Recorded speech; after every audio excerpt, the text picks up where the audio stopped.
As someone who hates earbuds, I find myself wearing them quite often, mostly for work, delivering newspapers at night. For the last few months, I've been using my Samsung Galaxy Buds 2, and I have quite a few problems with them. Problems that the Sony LinkBuds seem to be able to address.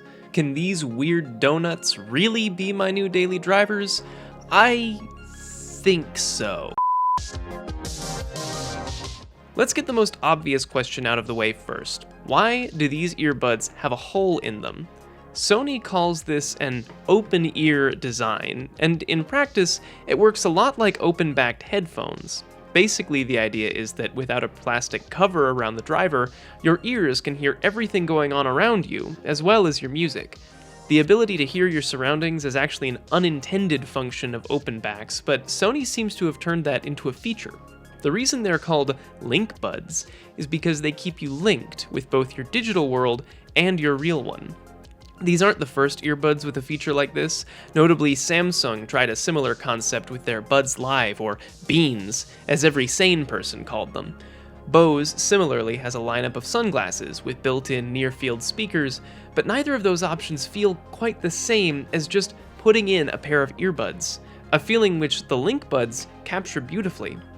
They don't feel weird or alien in the same way that the Beans did, and they don't let everyone around you hear your music the same way those sunglasses do. The reason I was drawn to this feature is because as a delivery driver, I have to keep my earbuds on pass-through mode all the time. I can't risk missing a honk of a horn or a person yelling to get my attention, and I especially can't miss phone calls if there are delivery issues. See, I use two phones, one for work and one that's mine. My phone has all my music on it, but my work phone rings more often. With LinkBuds, I can just pause my music and hold up my second phone to my ear without taking out the buds at all. That's a pretty cool feeling. Speaking of audio pass-through, there's another feature that most earbuds in this price range have, which these ones don't need: noise cancellation. As Samsung found out, there's really no point in even trying to cancel noise when your ears are still hearing the world around you. But the LinkBuds still have external microphones. Why? Well, for one, it's to help reduce noise in calls. Second, it's to enable LinkBuds' most killer feature, wide area tap. These microphones can listen for when you tap the side of your head and play pause accordingly. This feels amazing, for a lot of reasons.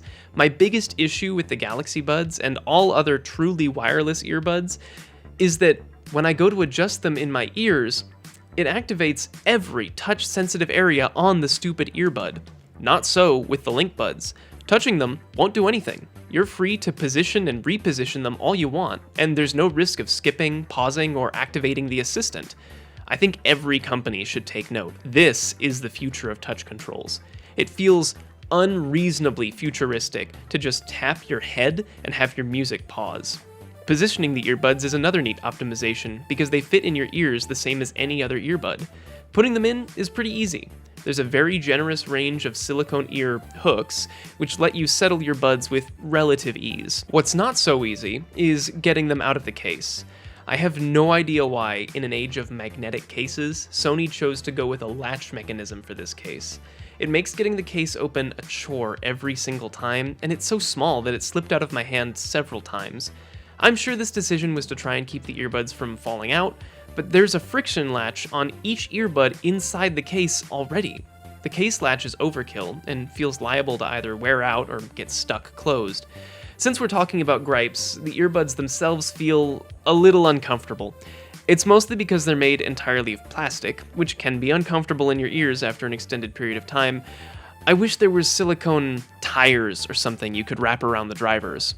On the plus side, because these don't enter your ear canal, you basically never have to clean them. There really are a lot of situations where I found these earbuds useful. My Quest 2 still doesn't natively support background music playback, but I want to be able to hear my games as well. With these, I can listen to music on my phone and still hear everything going on around me. If I decide to play video games while waiting for my oven to preheat, these keep me informed. However, there is a definite cost for the user. For as novel as this concept is, and for all the utility, it must be said that they don't sound fantastic. They sound great, Don't get me wrong. They have excellent vocal clarity, terrific treble and instrument separation, and the open back does give them a huge soundstage.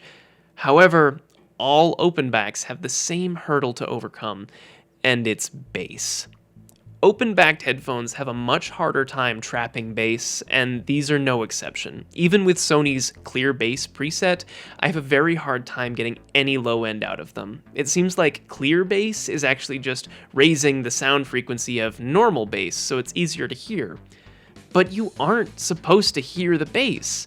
This is the biggest comparison that I can draw to my Galaxy Buds. When I used these for the first time, I started dancing. Stolen Dance came on, and I just couldn't help myself. When I put these in my ears, I do not feel like dancing. The functionality is fantastic.